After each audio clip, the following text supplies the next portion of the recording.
salve, galera da Podosfera, tá começando mais um Timecast imperdível hoje, o papo com a doutora Marcela Matos e com Felipe Messias, o nome já diz Messias, viu? Terapeuta capilar e maquiador. Marcela, como vai? Tudo bem, querida? Tô ótima, e você? Marcela Matos, uma grande dermatologista. Filipão, tranquilo, cara? Tô ótimo. Pô, com Messias no nome, né, cara? Não Maravilhoso Só sempre. podia dar certo, né? Vamos começar logo com a polêmica do momento, cara. Esses produtos aí capilares, né?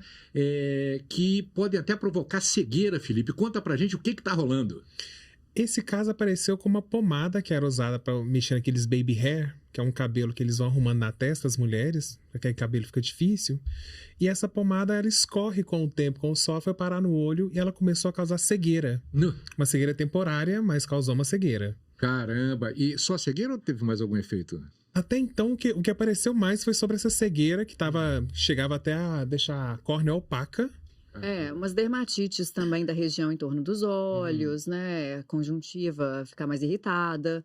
Mas, assim, casos mais sérios, né? Igual esse de cegueira, eu acho que merece nossa advertência a respeito disso. É verdade. Agora, eu não entendi, para que é usando a pomada mesmo? É usado para colar aquele cabelo que fica na testa.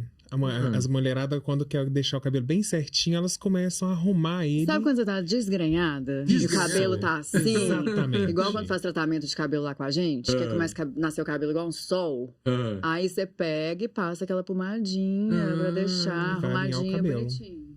Agora, às vezes, cara, pela beleza, as pessoas passam do ponto, né, Marcela? Sempre. Né? Eu acho que o bom senso é fundamental. É tudo na vida, né? E quando no quesito beleza, a gente vê as pessoas se perdendo muito fácil, né? Então, fazendo coisas, né, totalmente inadequadas, receitinhas caseiras, e mistura isso, mistura aquilo, faz em casa, passa no rosto, tentando copiar blogueira, às vezes, né? Então, assim, o que a gente tem que entender? Obviamente, diante de circunstâncias como doenças, né? Não dá para ficar inventando moda em casa. Tratamento de doenças tipo alopécia, acne, rosácea, psoríase. A gente tem medicamentos. Então, em prol de uma saúde da pele bacana, o ideal é ter uma orientação médica, né? Fundamental, né? Agora, claro, né? Isso para procedimentos, para tudo também, a gente vê até muitos colegas médicos, dermatologistas também perdendo um pouquinho a mão. Eu acho que outro caso também que a gente vai falar aqui, que todo mundo comentou recentemente, é o rosto da Madonna. Né? Então, assim, esses procedimentos para chamar atenção, não sei se o intuito é isso, a gente também não sabe a questão da saúde dela, se às vezes alguma medicação. Fiquei até pensando sobre isso, se não tem uma medicação ali no meio. Um inchaço, por exemplo, ela estava meio inchada, um corticóide. Não sei, um corticóide, uma coisa ali que ela poderia estar tomando também, porque ela realmente, assim, eu falo que Madonna tem licença poética para fazer o que quiser, claro, né? Madonna é Madonna. Mas, assim, se foi uma doença, se o intuito era aparecer, alguma coisa, eu acho que a gente vai ficar meio com isso interrogado. Mas trazendo para a nossa realidade, né, que são os casos de harmonização ou desarmonização facial. A gente vê também, se falando, né, as pessoas perdem o bom senso. As pessoas também estão perdendo o bom senso em prol de características estéticas, às vezes inestéticas, mas porque tá na moda, entendeu? O modismo, né? A beleza nunca pode estar atrelada à moda, à coisa. Porque, assim, padrões, né? Ainda mais uma população brasileira, que tem tanta diversidade. Você criar um padrão com essa quantidade de miscigenação, não tem como, né? É tão bacana quando a pessoa realça o que ela é, né? Pô, então, de repente, por exemplo, você tem a pessoa negra, né? Da pele negra. O que eu acho lindo, esses cabelos diferentes, cabelos afros, esses penteados afros. Você, Felipe, como especialista, né? Pô, eu acho mais bacana. Defensor. Eu acho mais legal valorizar o cabelo afro do que, de repente, fazer um alisamento. Isso é na minha opinião. Isso é bem comum a pessoa, às vezes, para se render a um padrão estético, querer se render aos alisamentos, e não só se render, e manter isso por toda a vida. Mas está mudando, ainda bem, né? Isso está mudando. Claro que todo mundo sofre com Transição capilar, fugiu a palavra aqui. As pessoas sofrem com essa transição, mas é muito bom quando ela termina essa transição, que volta a ter aquele cabelo cacheado, natural, que seja ondulado ou cacheado ou crespo, a pessoa se redescobre na forma dela de ser, a identidade que ela deveria ter, ou que ela imaginava que ela não tinha antes. Agora, ela percebe que isso aparece com o novo cabelo. Agora, tem uns também nesse sentido que exageram um pouco. O exagero, não estou falando como crítico, mas, por exemplo, coloca meio que eu não sei qual é o termo, né? Coloca mais cabelo lá, como é que é? Aplique. Aplique, mas aqueles apliques afros também, né? Que muito parece ser exagerado. Pesado, né, cara? Né? Parecendo um leão. Tem uns que usa coisa bem aquela exagerada. Touca, né? Depois, aquilo dali pode ser natural ou sempre é um aplique? Tem que ter muita sorte, ter nascido com essa cabeleira toda. Né? Muita coisa. Normalmente por exemplo, é um aplique o Carlinhos colocado. Brau é aplique? É um dread que ele usa. E o dread, dread? Você consegue colocar mais cabelo para deixar ele longo. Então ele coloca outros cabelos além do dele para dar volume daquela forma. Dread, de uma maneira geral, tem também uma associação, né? São raros os dreads hoje que a gente vê, assim, naturais do cabelo, né? Agora, assim, voltando a essa questão do cabelo. Hoje a gente teve um caso super legal no consultório de uma paciente que está tratando o cabelo comigo e o cabelo dela foi volumizando e ela foi retornando ao cabelo dela e ela tá num gosto disso, de virar e falar assim, Marcela, eu estou liberta. Hoje eu uso o cabelo como ele sempre foi, eu gosto do meu cabelo assim. Então, assim, essa sensação de virar e falar assim, olha, ficar harmônico com o meu rosto. Eu brinco com o Papai do Céu, dá pra gente o que é bom pra gente, né? A gente que fica tentando mexer demais. Mas, assim, você ter essa sensação, poxa, deixa eu valorizar o que eu tenho, é muito bacana. Agora, obviamente, né, quando quer chamar atenção e tudo, existem artifícios, o Felipe pode falar melhor sobre isso, de pegar o cabelo da própria pessoa e volumizar utilizando alguns artifícios do próprio cabelo, jeito de pentear, entendeu? São então, macetezinhos, não né? necessariamente a coisa artificial. Né? Então, produtos também. O Felipe é muito especialista nisso, tá? Nessa parte de cachos. Consegue melhorar essa coisa do... O corte vai fazer uma mudança muito grande nesses cabelos cacheados. Normalmente, o corte bem preparado é o que faz o cabelo cacheado realçar muito. Tem até um caso muito engraçado. O caso de uma paciente lá que estava nesse processo de transição capilar e tal. Conta melhor. Ela tava com um cabelo... É o da Vivi. Sim. E aí, o que aconteceu com o caso dela? Era um cabelo onde ela estava tentando... Ela tinha ele liso, queria voltar a usar cacheado. E ela estava naquela dificuldade que ela tem uma quantidade pequena de cabelo e passava muito creme. Então, o cabelo virava 3 cachos. 2 na frente e um no meio da nuca. Eu falei com ela, essa ideia não é boa, né? De usar um cacho tipo judeu ortodoxo. Só um aqui de um lado, outro do outro e um atrás não é uma boa ideia. Ela achava que estava abafando, né? Ela achava que estava funcionando aquela imagem para ela.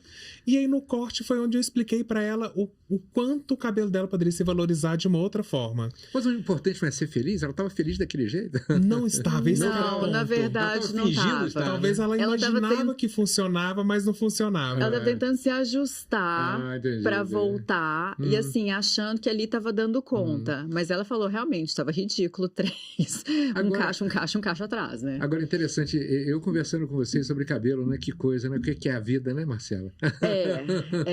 Mas olha, a gente ainda vai voltar a falar sobre cabelo. Mas admirar cabelo é diferente, né? É uma coisa que a gente vê, da cultura, é lindo ver o cabelo. Claro. E aqui no Brasil, a gente tem realmente uma coisa muito grande com o cabelo. Eu acho que na Europa você não vê isso tão valorizado igual aqui no Brasil. Vou mudar para a Europa, então, para poder resolver minha vida. É meio que uma lavagem cerebral, né? A brasileira, ela cultua o cabelo. O cabelo faz parte, né, desse adorno de tudo, de até sexualidade. Agora tem muitos homens raspando, né, o cabelo.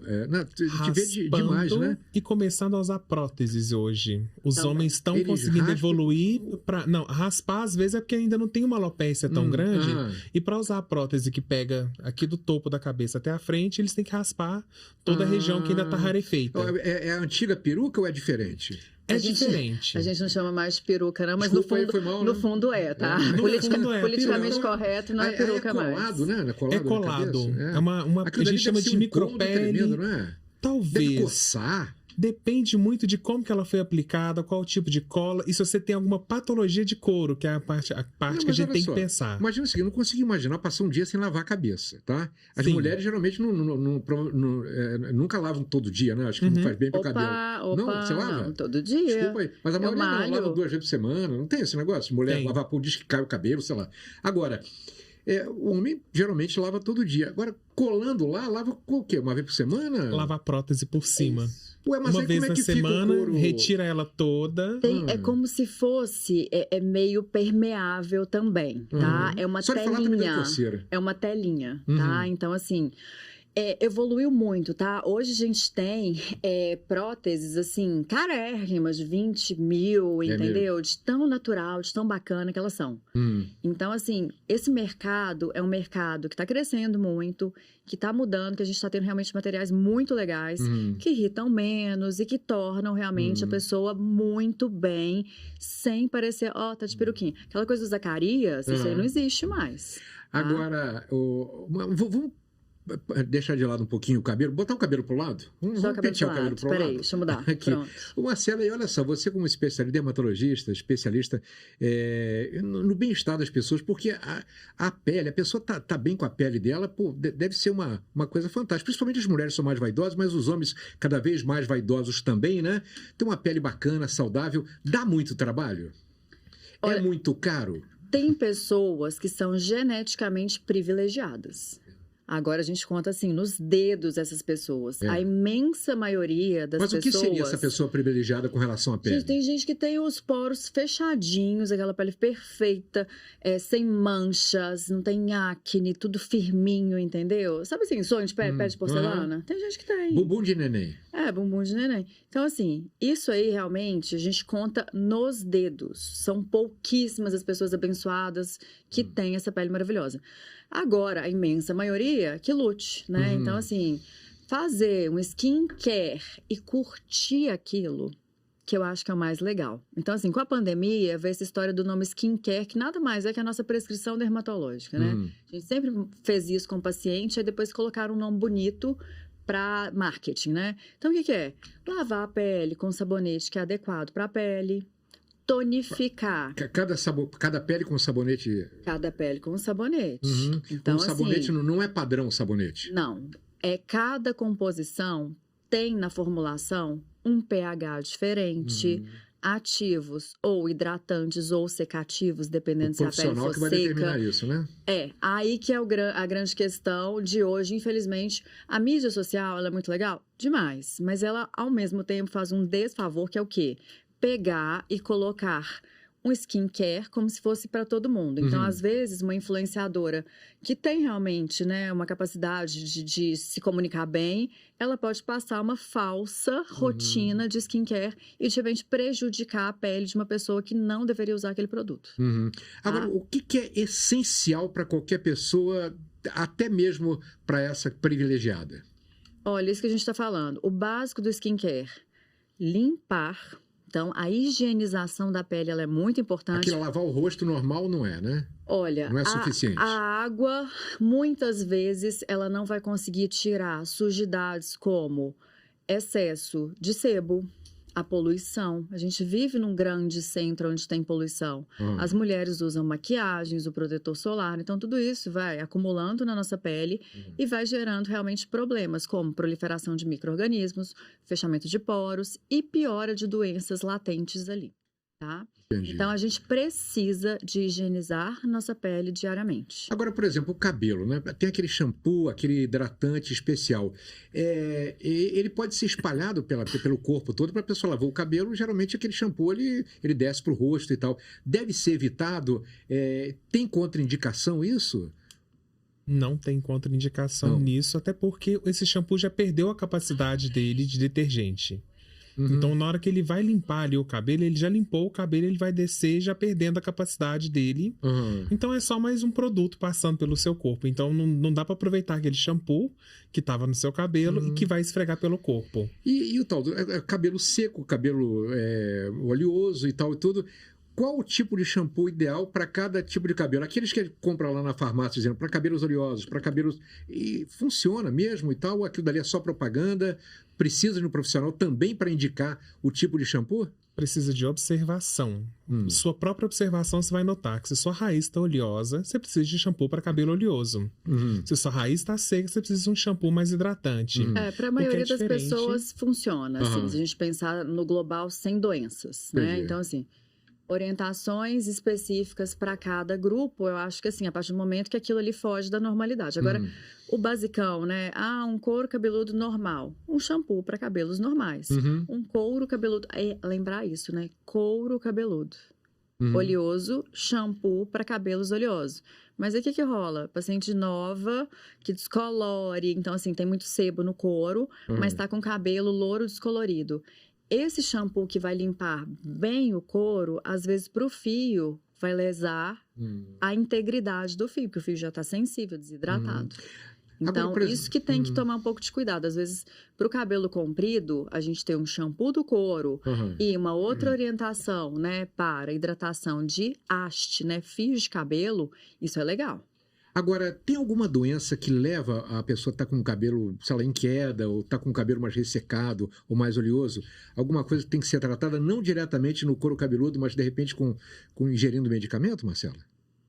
Com certeza. Parte, né, do trabalho que eu e o Felipe a gente executa lá na clínica é essa visão holística, né? Olhar, assim, o indivíduo que chegou lá como todo. Então, sempre que possível, a gente orienta que o paciente faça exames de sangue para fazer esse entendimento se existe alguma anormalidade sistêmica. Então, uma tireoide alterada, principalmente o hipotireoidismo, que gera queda de cabelos.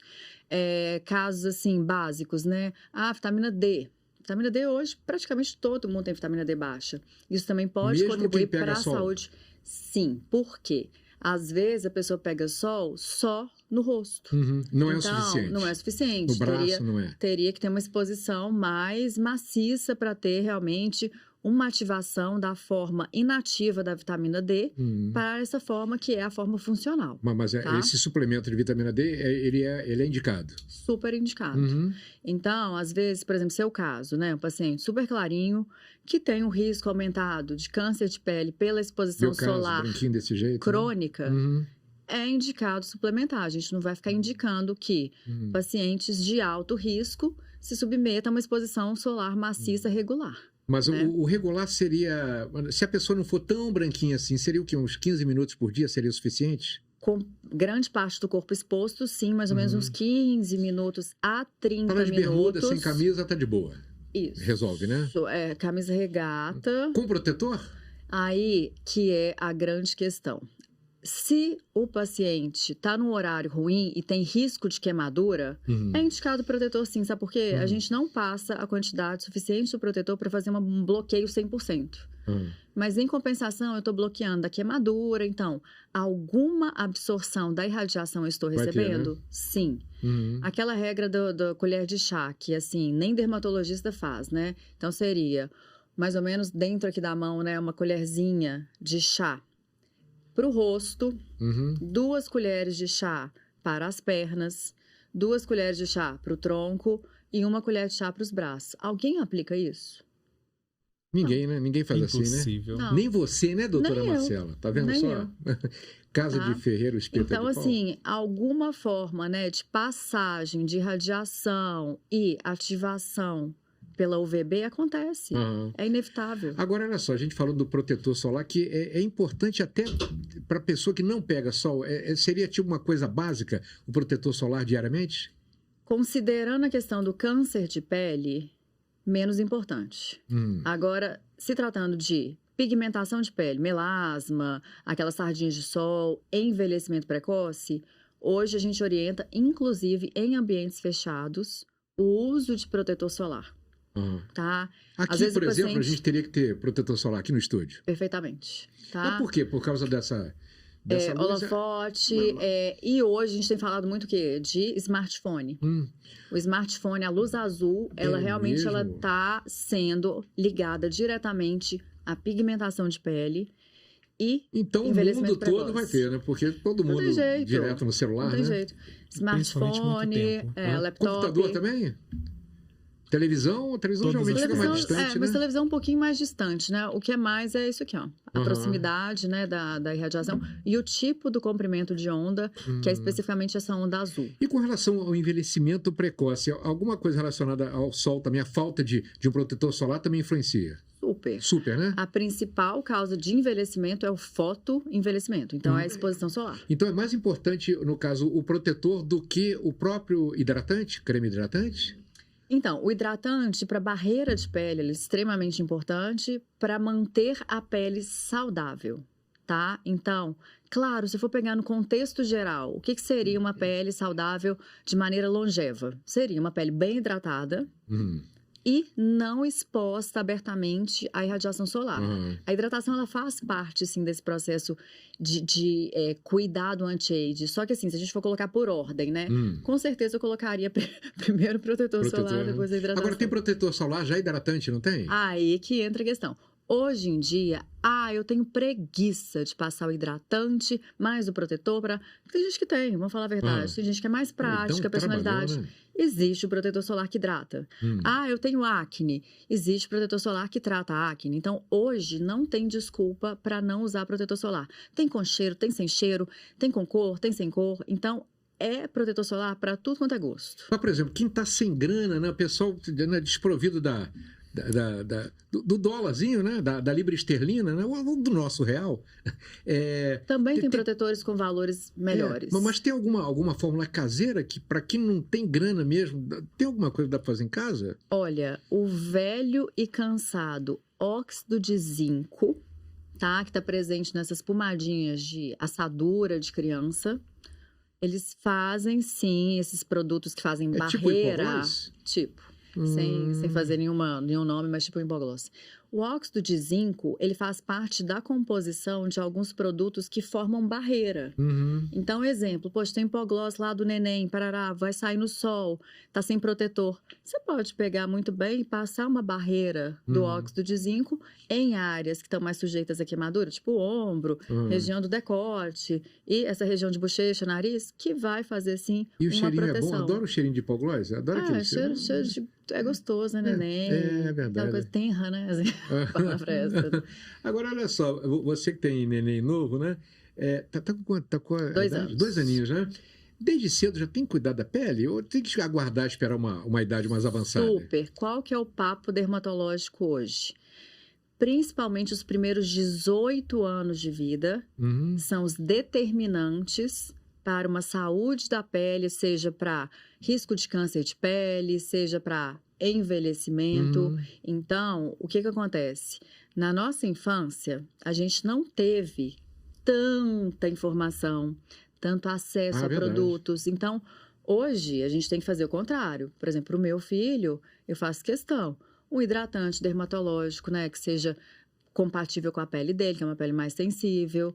Evitar o sol em horários ruins. Hoje tem a blusinha UV, Robson. Que é super prática. Então, às vezes, criança pequenininha, fica aqui trem, vai pra piscina, aí sai, passa de noo protetor, aquela logística. Mas não esquenta a criança? Não. Não, né? Se eles forem devidamente domesticados para usar, eles vão nem saber. Entendeu? Então, essa criança pequenininha lá... Tadinha da criança. Recomendo experimentar. Você vai ver que é mais fácil de usar do que parece. Fica passando protetor solar. Super, Robson.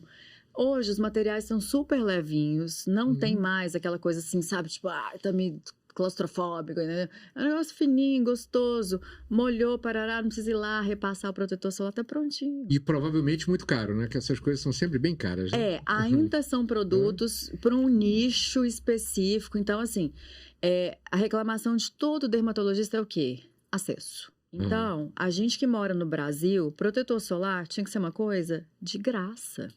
Verdade. Tá? Então, assim, para incentivar desde cedo, tá presente nos postos de saúde. O governo não vai bancar isso de jeito nenhum. Né? A gente... o que acontece? Produtos importados, taxação, entendeu?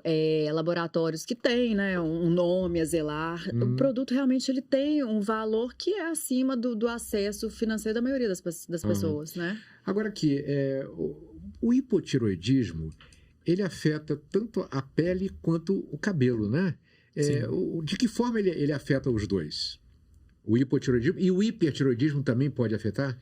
No cabelo, você começa... Um dos primeiros sintomas que você vai observar no hipotireoidismo é a queda de cabelo. Uhum. E começando umas dermatites na pele, umas coisas que vão começando a ser diferentes na sua pele, mas a queda de cabelo é bem acentuada e muito rápida. E com relação à pele, Marcela? A pele resseca, a pele resseca mais, tá? Então, assim, o cabelo também fica com uma textura diferente, meio acinzentado. Você vê o cabelo, assim, o cabelo tava legal, o cabelo de repente virou uma buchinha fraca. Perde brilho. Perde brilho. Então, assim, a Mas paciente... não necessariamente é o hipotireoidismo que leva a isso, pode ter outras consequências. Claro, né? Pode ser uma deficiência de vitaminas, de zinco, mas obviamente, o hipotireoidismo é que o Felipe falou, existe uma coisa meio brusca, sabe aquela coisa assim, quando a doença vai aos pouquinhos, mas repente... quando ela instala de verdade, é como se fosse assim, uou, cabelo cai, aquela coisa assim, assustadora, da paciente achar que ela tá com uma doença grave, entendeu? De questionar, será que eu tô com câncer? Não sei o quê. Às vezes a tireoide que chegou no limite, porque hoje a maior parte do hipotireoidismo é por doença autoimune, que era a tireoidite Hashimoto. A gente não tem mais o negócio, né, do iodo, porque nosso sal é iodado, então a gente não vê mais esse tipo de hipotireoidismo. Então hoje é por doença autoimune, ou seja, o organismo destruindo a própria tireoide. Agora, com relação à doença autoimune, outras também que são tratadas pela dermatologista, por exemplo, a psoríase é uma doença autoimune, não é? É. E é uma doença que gera um comprometimento na qualidade de vida do paciente, assim, absurdo, Robson, tá? Pode gerar, né? Gera. Sempre gera? Gera. De uma maneira geral, mesmo quadros muito localizados, por exemplo, a psoríase só do couro cabeludo. Às vezes aquilo ali para paciente ou pro paciente é uma coisa realmente extremamente desconfortável, coça, dói, dá queda de cabelos também. Às vezes lesões no cotovelo. Você tá parado assim, a pessoa pega e olha e fala, tá com alguma coisa, entendeu? O julgamento do outro também ainda é um problema. É uma doença que pode ser fatal? Uma doença sistêmica, tá? Então, assim, entrando nesse mérito, fatal em todos os sentidos. Fatal do ponto de vista de pensamentos suicidas. É mesmo? Transtornos de ansiedade, depressão. Então, assim, tem uma alta ligação da psoríase com a questão emocional, tá? Gerando doenças psiquiátricas, tá? E, obviamente, também, por ser uma doença que inflama por completo, né, os vasos sanguíneos, tudo, a psoríase, ela pode levar também a eventos cardiovasculares. O AVC, né, que é o derrame, o infarto. Então, assim, psoríase grave, principalmente, essas localizadas pequenininhas menos, tá? Geralmente, quando o paciente apresenta um acometimento mais extenso, né? Grave e áreas do corpo, assim, bem extensas, isso tá mais atrelado a esses eventos, a esses desfechos ruins. Até a parte oftalmológica pode acontecer. Mas, por exemplo, já que é uma doença autoimune, não tem cura, né? Não. Mas tem o controle, tem algum medicamento para controlar ou somente a base de, sei lá, de pomadas, coisas tópicas? Como é que é o controle disso? A indicação, ela depende da gravidade. Então, a gente tem uma classificação da psoríase que ela pode ser leve, moderada, grave e assim vai. Então, eu consigo tratar casos muito localizados com um bom hidratante e um creme à base de anti-inflamatórios. Ok. Agora, corticoides. Casos extremos, né? Então, assim, um acometimento de superfície corporal muito extenso ou casos que são muito espessos, que a pomada não consegue nem entrar, né? Forma como se fosse um bloqueio para a pomada entrar, porque é uma crosta, né? Grossa, a pomada não vai entrar ali. Entendi. Aí, ou por via oral, então, assim, tratamento sistêmico, ou por via oral, e hoje tem os biológicos, que são injeções, que eu modulo o sistema imunológico do paciente, abaixando aquela defesa errada contra a pele, tá? Então, hoje a gente está bem avançado na psoríase. Agora, a doença autoimune, o organismo está descontrolado, não é isso? Ele identifica de uma forma errada, não é isso? É uma reação cruzada que a gente chama. Então, reação assim, cruzada. Ao invés de estar defendendo contra bactérias, fungos, vírus, de repente, seu organismo começa a produzir uma defesa contra componentes da sua própria pele. Caramba, hein? Então, dá uma virada de chave errada, deu pau. Aí começou a fazer a doença. Então, o tratamento é baseado nisso. É abaixar essa resposta imune errada. Que antes eram muito agressivos, porque abaixavam a resposta imune como um todo. Aí o paciente ficava mais suscetível a infecções e tudo. Aí, depois, com o avanço da medicina, graças a Deus, como tudo está avançando, nós temos hoje umas substâncias que fazem um alvo específico na cadeia imunológica da psoríase. Notícia boa, então, né? Sem afetar o organismo como todo. Então, assim, na dermatologia, na cardiologia, na reumatologia, hoje nós temos vários tratamentos ultramodernos ainda, inacessíveis do ponto de vista econômico, mas que o SUS, o governo, mediante um relatório bem feito, fornece. Então, hoje nós temos a liberação via SUS dessas substâncias. Agora, vamos voltar no cabelo aqui. Tem produtos tingidores? O termo é esse? Eu não sei. Colorações. Hein? Colorações, né? Existem colorações proibidas que podem fazer mal, de repente, ao couro cabeludo, ao cabelo? Porque tinha uma época aí, eu não sei qual é a substância, isso aí não é minha praia. Vocês especialistas aí, não tinha um lance aí que passava no cabelo que tinha dava umas problema? Colorações que tinham os metais pesados, só que no Brasil hoje todos são proibidos de serem colocados. A não ser que você compre alguma coisa que não deva, sem registro na Anvisa. O que você vai seria ter essa coisa que não deva, que vá fazer mal? Pode ser chumbo, pode ser prata, tem alguns outros metais também na combinação. Tinha um lance, formol? O formol também foi proibido. Foi proibido, para alisamento. Né? Não para coloração. Aí era para alisamento. Era para alisamento. O formol era para alisamento, a coloração, o problema dela era o metal. Que para deixar as cores intensas, brilhantes no passado, e como tinha poucos bons fixadores, se usava esses metais pesados, que era uma coloração progressiva. Não vamos citar os nomes, não, mas aquela que os homens usavam, que aplicava assim no lateral para cobrir o branco. Aquela era por acumular.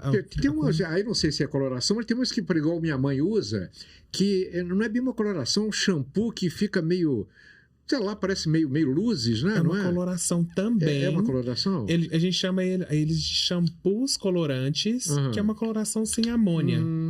E eles vão menos agir no cabelo. Né? Ele é menos agressivo porque vai ter outros produtos que não é amônia. Que a amônia pode dar um pouco de alergia em algumas pessoas. E essa alergia pode ser incômoda da coceira e tal. Então eles evitam a amônia e vão usar uma outra substância. E esses shampoos eles colorem menos. Eles não são tão intensos. Então ele deixa o branco de uma forma mais natural. E não descolore tanto o seu cabelo natural, o cabelo que é escuro. Entendi. Com relação ao cabelo, a gente está falando sobre shampoo aqui. Vale lavar o cabelo com sabonete? Não. Meu pai lavava com sabão de coco. Não, o homem usa sabão de coco. Nem pensar? Não. A cara do Marcelo. Não, de jeito nenhum. Ainda mais sabonete. Sabão é cáustico. Nós somos seres ácidos. A pele humana, o couro cabeludo é ácido. Então, assim, não dá pra gente ficar nessa briga de pH. Tá? Agora, um assunto que ninguém nunca gosta de tratar com relação ao câncer, né? Mas o câncer de pele é muito alto o índice no Brasil, né? Bem alto, tá? Por causa do sol, né? Por falta de esclarecimento também? Eu colocaria a associação das duas coisas. O que Teria acontece? Que ter campanha em cima disso, né? Eu vou dar exemplo, por exemplo, a Austrália, que é um dos lugares que tem também maior taxa de câncer de pele, né, no mundo, por causa também da localização geográfica, né? Mas lá existe uma conscientização na escola. É importante, tá? né?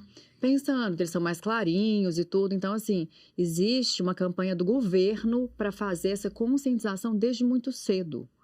Então, eu vejo que o somatório, né? Aqui no Brasil, o que a gente tem? Uma miscigenação, que deixa a coisa um pouquinho melhor. Então, quanto mais melanina, mais proteção na pele, mas não isenta o risco. Mesmo pacientes de fototipo mais alto, né? Pacientes mais morenos, mulatos, eles podem ter. O negro ele tem menos possibilidade de ter câncer de pele? Menos. Mas eu vou dar um dado aqui. Bob Marley morreu de melanoma no pé. É mesmo? Que é um câncer de pele. Então, assim, nunca a gente tem que colocar essa coisa assim, paciente negro não precisa usar protetor solar. Então, assim, a gente tem que reformular isso para tentar adaptar. Então, assim, o paciente que se expõe muito e também, sei lá, mancha. Eu acho que o protetor solar, ele tem que ser uma coisa que tem que ser mais falada. Essas orientações do horário de exposição solar, fugir do sol em determinados horários, se possível, né? Porque tem gente que Antes trabalha... das 10, depois das 4? É o ideal? É o melhor horário. É o melhor, né? Tá? Então, assim, nesse meio do caminho, o máximo que você puder fazer para evitar essa exposição, melhor. Tá? Uma garantia maior de uma pele saudável, uma pele jovem, tá? Certo. Agora, olha só, a maquiagem, né, é uma coisa básica da mulher, né? Mulheres e homens, mulheres e tá? homens, mas ainda mais mulheres, né? Sim. Mas olha só, e aí tem muita gente que chega em casa da balada e vai dormir com a maquiagem, não limpo, como é que é? Demaquilar, né? Que o termo é esse, né? E aí, isso aí deve ser terrível para a pele.